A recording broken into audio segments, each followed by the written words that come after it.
What's going on, everybody? It's your favorite dating coach, Elliot Scott, and as you can see by the title below, we're going to talk what I believe is the most important concept in dating and attraction. If you do not master this, it is going to nip you in the butt, and that thing is context. Now, before you click away like, oh, you talk about this all the time, just listen to these 3 reasons on why I say it's important. Okay, and why you need to master it and kind of how to do so. Okay, now if you haven't yet, please subscribe. Just click the red button below. I love you all forever. And if you want to get a lot more information on context, this is kind of what I want to be known for. Click my link below to my course Attraction Academy, where I break down not only context but also framing, okay, which is micro context, like in the moment type of stuff. Context itself is more macro, which is really important, and I actually kind of want to use that to transition to number 1, which is like in terms of like the 3 reasons why it's so important. Number 1 is it's naturally created through desire. So here's the thing. If you don't know what context is, it's the things you guys do and say, or maybe what you don't do and say, that creates the vibe of the relationship. And it's more in terms of a serious tone, okay, a serious aura. And this is because when you desire someone, aka assets, you go after them. When you don't want those things, or you don't desire them, or they are red flags, they are what we call a liability. You pull away from them. Whether you are going towards something or pulling away from it, it is creating context. So let me give you an example.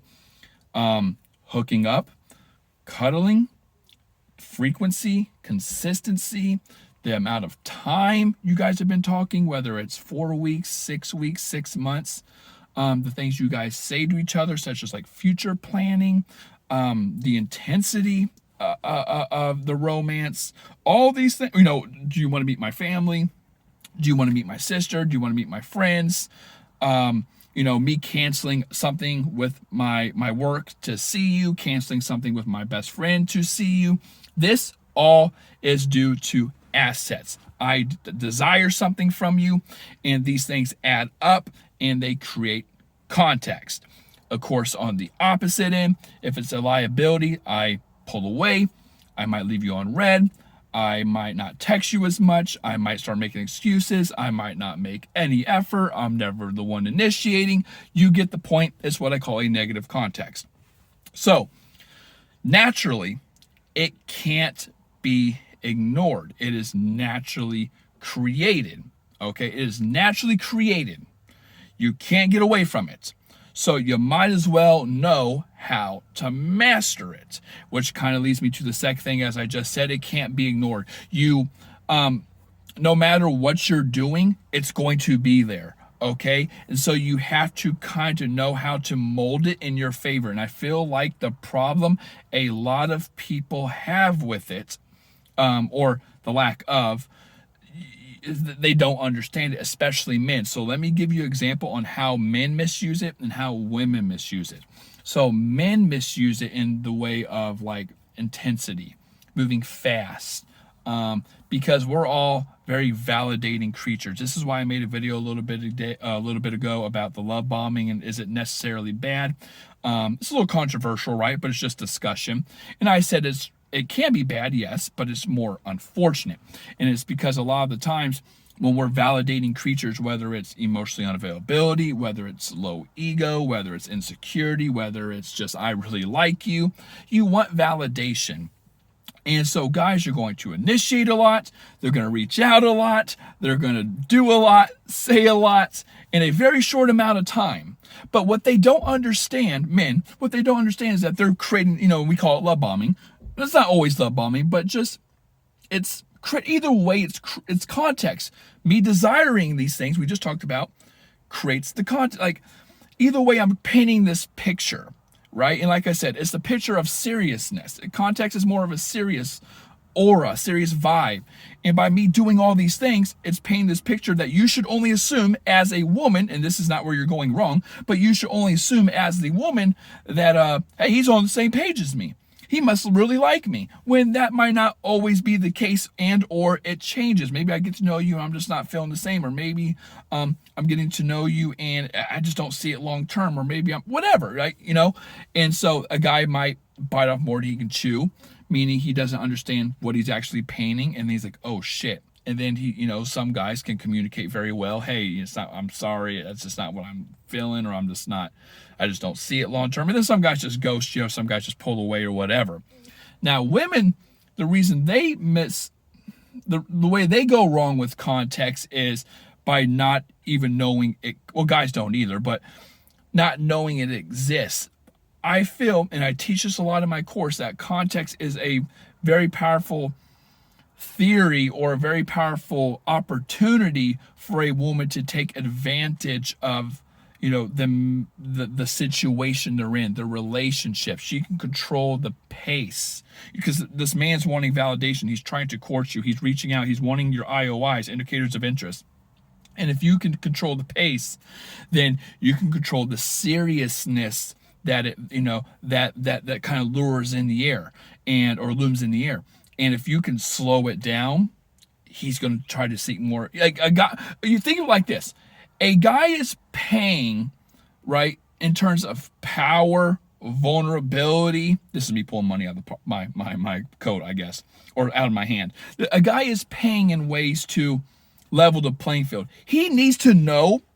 Again, I'm not saying like men need validation from women in terms of like neediness, but just like attraction. Doesn't mean he's a beta, doesn't mean he's a chaser, doesn't mean he's a cuck, it doesn't mean he's any of these things. It's just the interaction. Like from an evolutionary perspective, I want to know if you like me, and vice versa. You want to know if he likes you.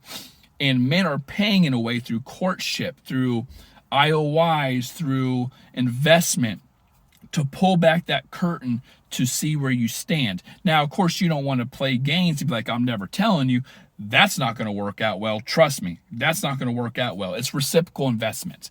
That's most fair to both parties. But a lot of guys will go really fast, and women just jump in the car, and go 0 to 100 with them, which he should only assume, because this context, this is what I also call negotiation, he should only assume that she's on the same page. Why wouldn't he? You assume he's on the same page as you when he's going along with all these things. So why can't he assume the same thing from you jumping in the car and going along with the 0 to 100, miles per hour pacing? So it's a really good opportunity for a woman to control the atmosphere and have a guy wonder where she stands to an extent. Again, reciprocal investment's best. So he doesn't pull away or doesn't freak out, and it's almost like, I hate saying it like this about men, but it's almost like, how dogs eat really fast. It's like, hey, you put the peanut butter in that toy, so eat slower, or you put the dog food in that ball, or that whatever, that concoction where he has to chase the food to eat it. It's almost like that. It's like, dude, slow down. That's what you're doing right now. That's literally what you are. You are this machine that is designed to, hey, tell the dog, stop eating so damn fast. You're going to choke on your food. You chew your food before you swallow it. That's a good analogy. It's kind of literally what it is. And then thirdly, finally, I think that it always will put you, I kind of just mentioned this, but it always puts you one step ahead of the person, whoever knows it better. And this kind of goes into the concept of framing, which is convincing the person of the same perspective that you are, that you have. So, for example, if it's kind of like this mind game battle, it's who's the one who's more interested in who. You show that through framing, and framing basically means who has the more believable, I guess, like lens or perspective. If yours is more believable, and you do this through actions and words and reactions and things like that. If yours is more believable, he's going to naturally adapt to it, and vice versa. If yours is more believable, or his is more believable, then you're going to adapt to his, and you're going to be like, oh shit, he actually does care less, so it's something that I think you can control and be one step ahead of them if you understand framing and you understand context and controlling it, especially when the other person has no idea on what it is. And a lot of the times people don't. This is why it's something I really emphasized in my course, Attraction Academy, which links down below. The importance of context, the stages of context have different like phases or different terms in there, and then the framing, the micro. I guess the best way to look at it is micro is the pages of a book, right? And what the book says and what the book, on that page, which is needed to move to the next page and to create context for the next page and the next page. And then context as a whole, in terms of the macro sense, is the book itself and how you feel about the book overall, the feelings it left you, the vibe, its genre, and things like that. So that being said, ladies, I hope you watch this whole video. It's a very important video, a very important concept. And again, if you want more on it, links are down below. I love you all. Take care and peace.